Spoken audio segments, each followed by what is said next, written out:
जाने तमन्ना तुझे नो मेरा अनुष्का केस नंबर 13। वीडियो में आगे बढ़ने से पहले आपसे एक ही रिक्वेस्ट है कि प्लीज़ चैनल को सब्सक्राइब करें और वीडियो को लाइक करें ताकि न्यू आने वाली वीडियो आप तक पहुंच सके। अरहाम शाह दिव्या को बेड पर लेटाते अपने दोनों हाथ इसके तरफ में रखते इस पर झुका तो दिव्या ने अपनी आंखों को खोलने की जहमत ना की जो वो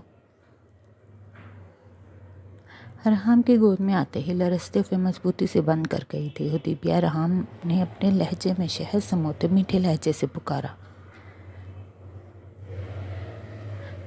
जी। और दिव्या ने अभी भी आंखों को खोले बिना जवाब दिए, जान मेरी तरफ देखो ना, ऐसे करोगी तो खुद को रोक नहीं सकूंगा, फिर मुझसे कोई गिला ना करना।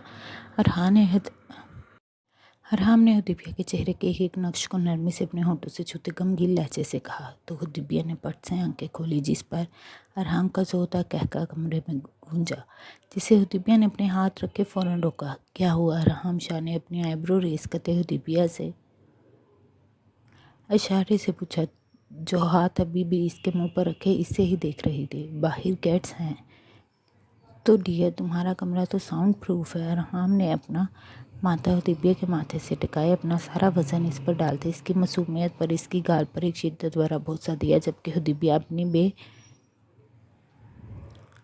बेवकूफ़ी पर कुछ भी बोल ना सकी। अरहाम ने दिव्या के फ्रॉक के अगले हिस्से को अपने हाथों में जोर से खींचा तो नाजुक सा कपड़ा वहां से फटते हुए दिव्या की जान हवा कर गया हो। दिव्या ने फौरन अरहाम से अपने फ्रॉक को चढ़ाते अपने वजूद को छुपाने की नाकाम कोशिश की। बेगम साहिबा, अभी आपकी सज़ा ख़त्म नहीं हुई, अभी तो शुरू हुई है। अरहाम ने दिव्या के सुर्ख और सफ़ेद नाजुक हाथों को अपने हाथों से छूते अपने हाथ में लेते पीछे तकिए से लगाते खुद दिव्या की गहराइयों पर झुकते वहां अपने होंठों का लमस छोड़ना शुरू किया तो दिव्या को अपनी टांगों से जान निकलते महसूस हुई। अरहाम दिव्या ने अपनी पूरी जान लगाकर अरहाम को मुतवज्जा किया। जी जाने अरहाम। अरहाम ने दिव्या की पुकार पर अपनी सुर्ख मदहोश आंखों से इसे देखा। प्लीज नीचे चले हो, दिव्या ने अपने होंठों को बाहर निकाले मासूमियत से कहा। अगर मैं कहूँ अभी नहीं तो? अरहाम ने दिव्या के होंठों पर एक शिद्दत भरा लमस छोड़ते हुए दिव्या की तरह मासूमियत से कहा, प्लीज़। दिव्या हर सूरत अरहाम को मनाना चाहती थी क्योंकि वो नहीं चाहती थी कि किसी को भी मालूम हो अरहाम की इसके कमरे में मौजूदगी का। दूसरी तरफ वो अरहाम को खुद से दूर चटकने की हिम्मत भी नहीं रखते थे, इसलिए वो अरहाम से रिक्वेस्ट कर रही थी, ओके 10 मिनट तक चलते। अरहाम ने दोबारा दिव्या की गर्दन को सुर्ख करते नरम लहजे में कहा, 10 मिनट बाद दिव्या ने अटकते हुए 10 को अच्छा खासा लंबा करते कहा, अच्छा जाने। और हम 10 नहीं 15 मिनट बाद चलेंगे, इतनी टेंस क्यों हो रही? अरहाम ने दिव्या की बात को अपने अंदाज में लेते इसके होंठों को प्यार से सहलाते कहा। अरहाम ने दिव्या के अगले अल्फाज दोबारा इसके गले में ही घोंट दिए, दोबारा इसके होंठों पर झुकते अपनी प्यास मिटाने लगा। इसे दिव्या का बार बार बाहर जाने और किसी के आने का बोलना गुस्सा दिला रहा था। अरहाम अभी मज़ीद दिव्या को अपनी शिद्दतों से बेहाल करता। जब इसके दरवाजे पर दस्तक होने पर वो फ़ौरन होश में आता और दिव्या के होंठों को अपनी गिरफ्त से आज़ाद करते गुस्से से दरवाजे को देखते इससे पहले कि कुछ बोलता है दिव्या ने होश में आते फ़ौरन इसके मुंह पर हाथ रखा। जब अरहाम शाह ने दिव्या को ना समझी से देखा, आप मेरे रूम में हैं इस वक्त। दिव्या ने अपने सांस बहाल करते मुहद्दम आवाज़ में अरहाम को इसकी गलती का एहसास करवाया। अरहम शाह ने खराब मूड से दरवाजे को घूरा। कौन? और दिव्या ने अरहम को अपने ऊपर से उठते देख फ़ौरन अपने हुलिये को दुरुस्त करते दरवाजे के पास जाते अपनी आवाज़ को नॉर्मल करते कहा, बीबी जी मैं हूँ, मुलाज़िम रशीदा ने कहा। बोले रशीदा बुआ, मेरा ड्रेस ख़राब हो गया है, मैं वो चेंज कर रही हूँ। दिव्या ने बिना दरवाजे खोले ही रशीदा को बोला, वो बीबी जी छोटी बहू साहिबा और दिव्या की वालदा आपको बुला रही हैं, मैं बस 5 मिनट में आ रही है। दिव्या ने रशीदा बुआ को कहते वापस भेजते फ़ौरन अरहाम की तरफ देखा जो बिल्कुल इसके पास खड़े इसकी तरफ ही देख रहा था। आप प्लीज़ अब जाएं, मुझे मम्मा नीचे बुला रही हैं। दिव्या ने अरहाम की बेबाक नज़रों से बचने के लिए अपने फ़्राक को पीछे से पकड़ रखा था जो इस वक्त अरहाम की शिद्दतों की वजह से कई जगह से ख़राब हो चुकी थी। अब जो ड्रेसिंग करोगी, अगर इसमें ऐसी कोई बेहूदगी हुई तो सबके सामने ऐसी गुस्ताखी करूँगा कि कभी नसें नहीं मिला सकोगी घर वालों से। अरहाम ने हदीबिया की गर्दन पर अपनी शिद्दतों के निशानात पर नरमी से अपने होठों का बोसा देते नरमी से बेबाक बात कही। जी जबकि हदीबिया बस अरहाम की बात का इतना सा जवाब दे सकी, क्योंकि अब तो गहरे गला पहनना दूर, बल्कि इसे ऐसा ड्रेस चाहिए था जो अरहाम की इसकी गर्दनों पर दी गई शिद्दतों को मुकम्मल छुपा सकता। अरहाम हदीबिया के जवाब पर इसके हमारी सुर्ख गालों पर शिद्दत भरा बोसा देते इसकी जान बख्शता कमरे का दरवाज़ा खोलते सरशार सा बाहर निकल गया। अरहाम के निकलते ही हदीबिया ने फ़ौरन कमरे को लॉक लगाते दरवाजे से टेक लगाए गहरे सांस लेते खुद को नॉर्मल किया। इसे अभी भी अरहाम की खुशबू अपने इर्द गिर्द महसूस हो रही थी। वो खुद को नॉर्मल करती ड्रेसिंग रूम की तरफ बढ़ी ताकि अपने शोहर की शिद्दतों से बिगड़ी हालत को सुधारते दोबारा तैयार हो सके। अमरीशा अरीसे के बारे में सोचती सीढ़ियाँ उतरती लॉन की तरफ बढ़ रही थी। अब इसकी तबीयत काफ़ी ठीक थी, इसलिए वह अरीसे के कमरे में गई तो वो सोगवार से तैयार थी। शांसे भाभी ने अरीसे की तबीयत खराबी का बताया तो अरीशा ने अरीसे को हैरानगी से देखा, क्योंकि जब वो रोम से गई थी जरदान भाई के आने पर तो तब तक वो बिल्कुल ठीक थी, लेकिन अब वो देखकर ही काफ़ी बीमार सी लग रही थी। घर में सब जरदान और अरीसे के मामले से अच्छे से वाकिफ थे। सब इस घर में अरीसे को हमेशा जरदान के हवाले से ही सोचते थे। किसी ने भी ना सोचा था कि वो ऐसे अलग हो जाएंगे। अब ऋषा यही सब सोचते सीढ़ियाँ उतर रही थी जब इसका दुपट्टा इसके पाँव में उलझा, जो इसने एक कंधे पर फैला रखा था। इससे पहले कि वो सारी सीढ़ियों से लड़कते नीचे जाती, दो मजबूत बाहों ने इसे संभालते गिरने से बचाया। अब ऋषा ने भरपूर चीखते संभालने वाले की कमीज को मजबूती से दोनों हाथों में भरते आंखों को बंद किया। जब सामने वाले की परफ्यूम की खुशबू से इसे एहसास हुआ कि वो इस वक्त किसकी बाहों में है, इसने फ़ौरन अपनी आंखें खोलते सर उठाकर सामने देखा। ध्यान कहाँ है तुम्हारा? अभी चोट लग जाती अच्छी खासी तुम्हें। हसन ने अरीशा को कंधों से पकड़े सीधा करते गुस्से से कहा, जबकि अरीशा की आंखों में आंसू की नमी चमकने लगी। वो दुपट्टा अटक गया। अरीशा ने दोबारा हज़ार की धमकी के पेश नज़र अपना जुमला मुकम्मल ना किया तो हज़ार इसके जुमला मुकम्मल ना करने पर इधर उधर देखकर अपनी मुस्कुराहट पर कंट्रोल कर गया। अगर बचा लिया है अपनी कज़न को तो चले हज़ार। शीशा जो हज़ार के पीछे ही थी अब इसके बराबर आती अरीशा को घूरते तंजिए बोले, शीशा। हज़ार ने अरीशा के दुपट्टे को कंधे पर डालते शीशा को अपनी आंखों से तंबिया करना ज़रूरी समझा। हज़ार चले। शीशा ने हज़ार के मजबूत मर्दाना बाजू पर हाथ रखे अरीशा के हाथ से इसका हाथ हटाया। तुम ठीक हो ना? कहीं लगी तो नहीं? हज़ार का इस वक्त सारा ध्यान अरीशा पर ही था। इसने शीशा की बातों और हरकतों पर ध्यान ना दिया, लेकिन अरीशा का सारा ध्यान शीशा पर ही था। जी कुछ नहीं हुआ। अरीशा फ़ौरन हज़ार से दूर होती तेज़ी से बाकी सीढ़ियाँ उतर गई। इसे शीशा के सामने अजीब सी घबराहट हो रही थी।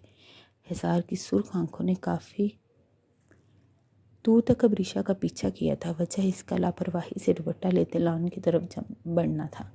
हज़ार चलो। हज़ार शीशा के साथ कमरे की तरफ बढ़ गए, क्योंकि शीशा को एक ज़रूरी ईमेल करने के लिए इसके लैपटॉप की ज़रूरत थी, जबकि शीशा सिर्फ हज़ार के साथ अकेले वक्त गुजारने के लिए ये बहाना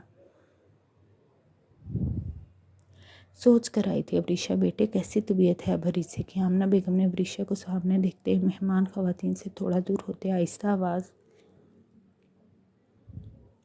से कहा, जी बड़ी मम्मा अब बेहतर है। शांसे भाभी इनके पास ही हैं, आप जब बोलेंगे हम लोग ले आएंगे इन्हें। अरीशा अपने दुपट्टे को दोबारा से ठीक करती अपनी दोस्त की तरफ बढ़ गई, जो इसके रूम से मिलकर बाहर इसकी मम्मा के पास बैठी बातों में मसरूफ़ थी। आज इसकी खूनखार ताई भी साथ आई थी, इसलिए दोनों दोस्तों को इतनी बातें करने का मौका नहीं मिल रहा था। भाभी जी ये लड़के वाले कब तक आएंगे? कुछ लेट नहीं हो गए वो लोग? वानिया की ताई ने गुल से ज़रा रास्तारी तरीके से पूछा। बस आपको पता ही है, ऐसे मौक़ों पर देर सवेर तो हो ही जाती है। गुल नूर ने मुस्कुराते हुए नरमी से वानिया की ताई को जवाब दिया। तभी बाहर से लड़के वालों के आने का शोर शराबा सुनाई देने लगा तो सब खवातीन उठकर लड़के वालों की तरफ से आने वाली खवातीन की तरफ बढ़ गई। हरीसे, जी भाभी। हरीसे ने बैठ कर उनसे टेक लगाई ही आंखें खोलकर शांसे को देखा। बच्चे, तबीयत ठीक है ना? अब लड़के भले आ गए हैं? शांसे भाभी जो अभी शोर सुनती बालकनी में गई थी वापसी पर हरीसे से पूछने लगी। जी। हरीसे ने दोबारा मुख्तसर सा जवाब देकर आंखें मूंद लीं। इस वक्त इसका दिमाग बिल्कुल मौफ हो चुका था। इसे कुछ समझ नहीं आ रही थी कि वो क्या करे। अगर वो जरदान शाह की बात ना मानती तो यकीनन जरदान बहुत बड़ा तूफान खड़ा करता, और अगर इसकी बात मानते नीचे ना जाती तो इसके नतीजे में पापा सलमान साहब और जरदान शाह दोबारा हमने सामने आ जाते, जो हरीसे किसी सूरत नहीं चाहते थे, क्योंकि इसके मामा पापा पहले ही इसकी वजह से अपनी सगी और लाडली औलाद से दूर हुए थे। हरीसे ये सब सोचते आंखें मूंदे आंसू बहा रही थी जब दिव्या इसके कमरे में दाखिल हुई। शान से भाभी बाहर मेहमानों से मिलने के लिए चली गई थी। दिव्या हरीसे को आंसू बहाते देखकर फौरन इसकी तरफ बढ़ी। हरीसे मेरी जान हो। दिव्या ने नरमी से हरीसे के आंसू साफ करते इसे अपने गले से लगाया। और दिव्या, मैंने कभी अपनी लाइफ में कोई तकलीफ़ नहीं देखी। मुझसे मेरी ये पहली तकलीफ़ ही बर्दाश्त नहीं हो रही। क्या करूं मैं?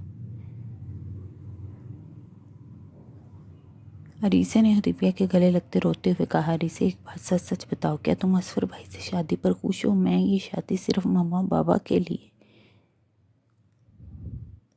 कर रही थी कि मेरी शादी होते शायद दिन में और जरदान में सब ठीक हो जाए, लेकिन अब मुझे लगता है ये मेरा बहुत गलत फैसला था, क्योंकि चीज़ें ठीक होने की बजाय और ख़राब होती जा रही हैं। हरीसे ने अपनी गुलाबी सूची आंखों को बेदर्दी से साफ करते हुए दिव्या से अपने दिल का डर कहा। हाँ, मुझे भी ऐसा ही लगता, क्योंकि जरदान भाई जितने ज़िद के पक्के हैं ये तो सभी जानते, और बड़े पापा भी किसी सूरत अपनी बात मनवाए बिना पीछे नहीं हटेंगे। फिर अब जरदान ने मुझे वार्निंग दी है कि मैं नीचे ना जाऊं किसी भी सूरत। हरीसे ने दिव्या के हाथों को अपने ठंडे हाथों में लेते परेशानी से कहा। तुम अरहाम भाई से बात करो कि वो जरदान को समझाए, क्योंकि एक वो ही वाहिद शख्स हैं जिनकी जरदान शाह मान सकता।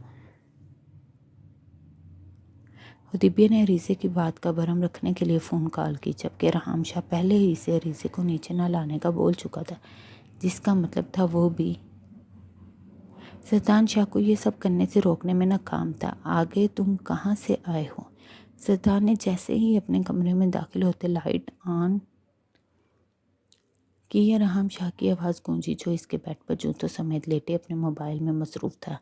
यहाँ ही हूँ।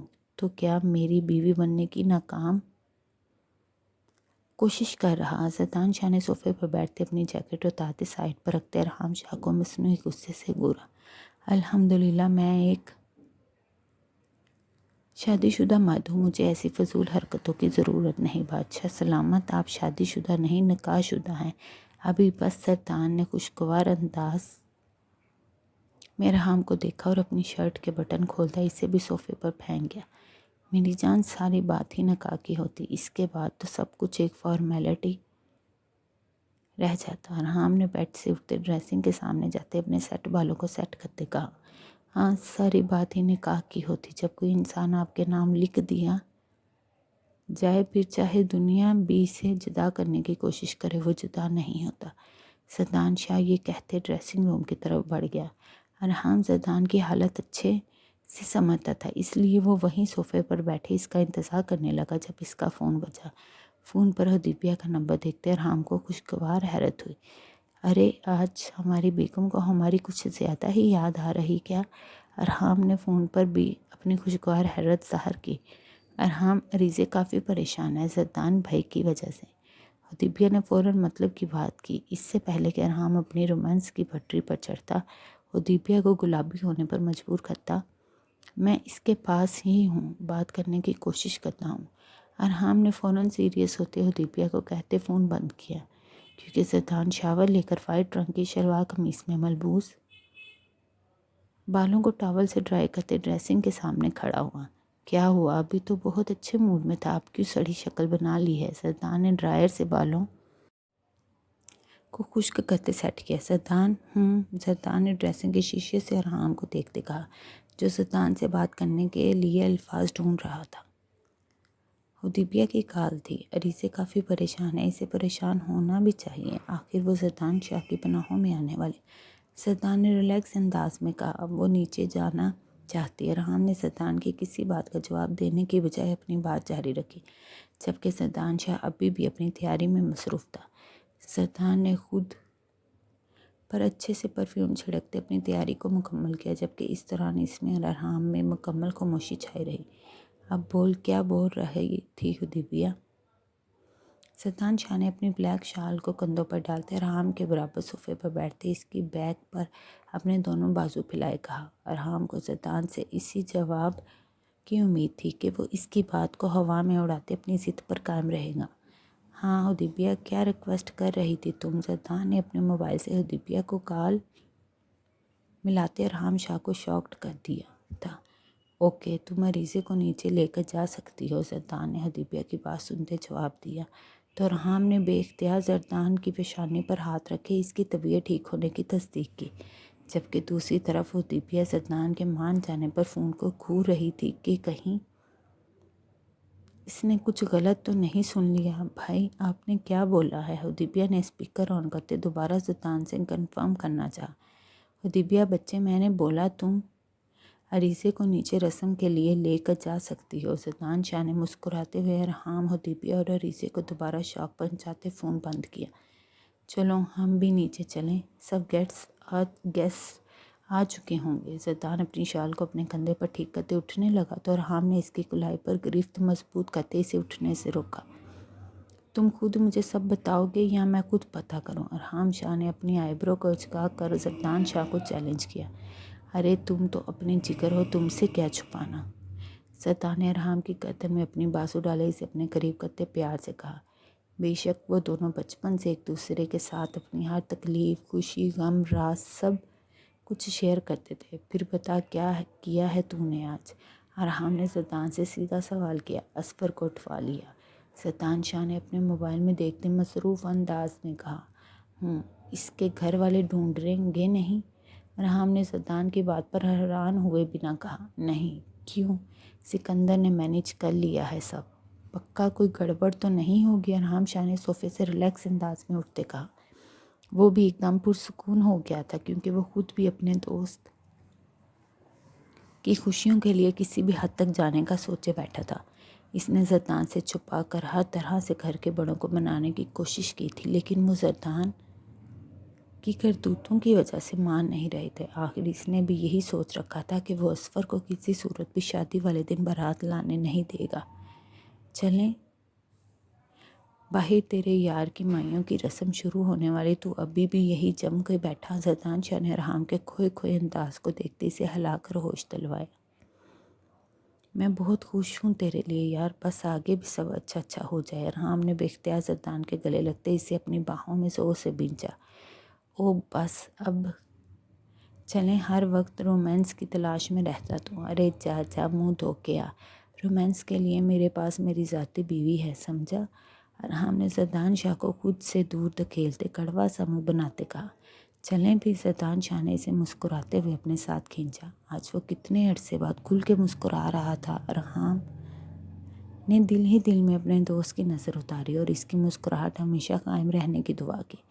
अरीसे शाह को सब लड़कियां ताज़ा असली फूलों से सजी चादर के साए में स्टेज की तरफ लाई। इस वक्त अरीसे का सोगवार मासूम हुस्न देखते सब मबहूत हो रहे थे। जरदान शाह लान की एक तरफ बैठे सिगरेट के गहरे कश लेते मुस्कुराते हुए अरीसे को देख रहा था। क्या मेरी बहन को नज़र लगानी है जो ऐसे घूर नहीं रहा, निहार रहा हूँ? जरदान शाह ने बेबाकी से अरहाम शाह को आंख मारते देखा। सुधरेगा नहीं तो? अरे अब तो सही बिगड़ने का टाइम आया है। जरदान ने मुस्कुराते हुए स्टेज की तरफ देखा, जहाँ इसकी मम्मा सबसे पहले अरीसे को हल्दी लगाने की रस्म कर रही थी। उधर देख, तेरे भाई की हल्दी की रस्म शुरू हो गई है। जरदान ने अरहाम शाह को अपने मोबाइल में मसरूफ़ देखते इसका मोबाइल छीनते टेबल पर रखते, अपनी दोनों कोहनियाँ भी टेबल पर रखते, अपने हाथों को अपने हथेलियों पर जमाए स्टेज पर होती रस्मों को एंजॉय करते कहा, वैसे असफ़र की वालदा अरीसे की रस्म करे, इस पर तुम्हें गुस्सा नहीं आ रहा? अरहाम ने ज़द्दान को मुस्कुराते देख पूछा। अरे नहीं यार, अब इतना भी जालिम नहीं मैं। ज़द्दान शाह ने आंख बंद करते अरहाम शाह की तरफ देखा। पूरा कमीना है तो। अरहाम ने ज़द्दान की बात पर खुलकर मुस्कुराया। भाई आज खैर है? बहुत मुस्कुराया जा रहा। ज़द्दान और अरहाम बातों में मसरूफ़ थे जब हज़ार भी इनके पास आते हुए बैठा। ये जगह एक तरफ थी जहाँ से वो लोग तो स्टेज को देख सकते थे, लेकिन अंधेरे की वजह से किसी को भी वो लोग नज़र नहीं आ रहे थे। लेकिन हज़ार की झील सी आंखों से छुपना नामुमकिन था। क्यों मुस्कुराने पर टैक्स है क्या? ज़द्दान शाह के बजाय अरहाम शाह ने जलते हुए जवाब दिया। अगर मेरा बस चले तो आपके इस मुस्कुराने पर तो ज़रूर टैक्स वसूल करो।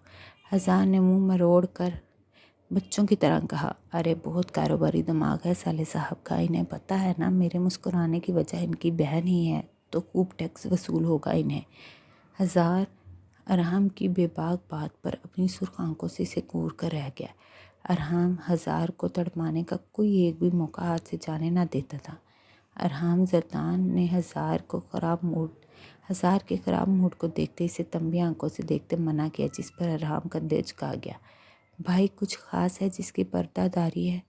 हज़ार ने ज़द्दान को मुसलसल स्टेज की तरफ मुस्कुराते देख पूछा। कुछ नहीं, आज तेरे भाई की माइयों की रस्म हो रही तो वो ही इंजॉय कर रहा। ज़द्दान शाह ने हज़ार की समात पर बम धमाका करते मुस्कुरा कर कहा। मतलब इस असफ़र का इंतज़ाम हो गया? हम तुझे क्यों बताएं? अरहाम शाह ने फ़ौरन जेलस होते हज़ार को बोला। इसे ज़द्दान शाह और हज़ार की ज़्यादा नज़दीकी बिल्कुल भी पसंद नहीं थी। आपसे मैंने पूछा भी नहीं, हज़ार ने भी टक्का सा जवाब दिया। अरहाम को और ज़द्दान शाह की तरफ मुतवज्जा हुआ, जिसकी नज़रें अभी भी स्टेज पर थीं। हाँ, आज किया इसका इंतज़ाम। ज़्यादा ही उछल रहा था। ज़द्दान शाह को एक बार फिर इसका अरीसे को मैसेज करना याद आता गुस्सा दला गया। मतलब अब हम भी इस शादी को एंजॉय कर सकते हैं। हज़ार ने अपने खुशी से जगमगाते चेहरे से ज़द्दान शाह की तरफ देखा। बिल्कुल, ज़द्दान ने हज़ार की तरफ मुस्कुरा कर देखते मुख्तसर जवाब दिया। तो फिर कुछ इंतज़ाम करना चाहिए, किसी हल्ले गुल्ले का। हज़ार ने अपनी कुर्सी से उठते ज़द्दान और अरहाम की सवालिया नज़रों पर कहा। देख भी कुछ प्रॉब्लम्स आ सकती। ज़द्दान शाह ने हज़ार को बोला। अरे भाई, सबसे बड़ी प्रॉब्लम हट गई, छोटी मोटी प्रॉब्लम हम देख लेंगे। हज़ार ने ज़द्दान के कंधे पर हाथ रखे से तसल्ली दी। वो ज़द्दान की आने वाली प्रॉब्लम को अच्छे से जानता था कि वो क्या हो सकती। भाई, क्या आप अपनी होने वाली दुल्हन को हल्दी लगाना चाहेंगे? हज़ार जाते जाते वापस आया और चहकते हुए ज़द्दान से पूछा। नेकी और पूछ ज़द्दान शाह ने मुस्कुराते हुए हज़ार की तरफ देखा। बस फिर रेडी रहें। हज़ार मुस्कुराते हुए वहाँ से पल में गायब हुआ। अगर तुझे हल्दी लगानी थी तो मुझे कहता, अरहाम शाह ने दोबारा जेलस होते कहा। हल्दी तो लगानी ही थी, हाँ, सबके सामने लगाने का नहीं सोचा। ज़द्दान शाह ने अरहाम के जेलस अंदाज को इग्नोर करते सुकून से कहा। सब औरतों ने हल्दी की रस्म अदा की तो अब सब लड़कियां स्टेज की तरफ बढ़ी, जिसमें हुदैबिया और अबरीशा सबसे आगे थी। सब लड़कियों ने खुशी खुशी रस्म अदा की। किसी ने अरीज़े को दुल्हा भाई के नाम से तंग किया तो किसी ने किसी तरीके से। अरीज़े इस सब में बिल्कुल खामोश थी। जब एक तरफ से ढोल की आवाज़ के साथ दो खूबरू शानदार पर्सनैलिटी वाले लड़के भंगड़ा डालते लॉन में दाखिल हुए, जिनके साथ हज़ार भी अपनी आदत के बरखिलाफ भंगड़ा डालने में मसरूफ़ था। सब रिश्तेदार ख़वातीन तो इन्हें देखते मुस्कुरा रही थी, पर घर की सब ख़वातीन शौक में थीं कि इनके घर के लड़के आखिर अचानक इतने खुश क्यों हो गए। पहले तो वो इस शादी को बस फॉर्मेलिटी के तौर पर ही अटेंड कर रहे थे। आर्यन शाह और ज्ञान शाह ने तो अपनी ज़रूरी मीटिंग का बोलते लंदन से आने से ही मना कर दिया था, लेकिन अब इन दोनों की यहाँ मौजूदगी सब घर वालों के लिए हैरानगी का बाइस बन रही थी। अरे मॉम, ये मैं ही हूँ। आर्यन शाह ने गुलनूर के माथे पर बोसा देते बिल्कुल इसके साथ बैठी वानिया को अपनी गहरी आंखों से देखा तो वानिया ने फ़ौरन अपनी नज़रों का जाविया बदला। अबरीशा के घर में एक वाहिद ये बंदा था जिससे वानिया को बहुत डर लगता था। आर्यन शाह गुलनूर को मिलते आमना बेगम की तरफ बढ़ गया, जो कयान शाह को गले लगाए आंसू बहा रही थी। यार बड़ी मम्मा, हम आपको सरप्राइज़ देकर खुश करना चाहते थे, लेकिन आप तो हमारे आने पर आंसू बहा रही।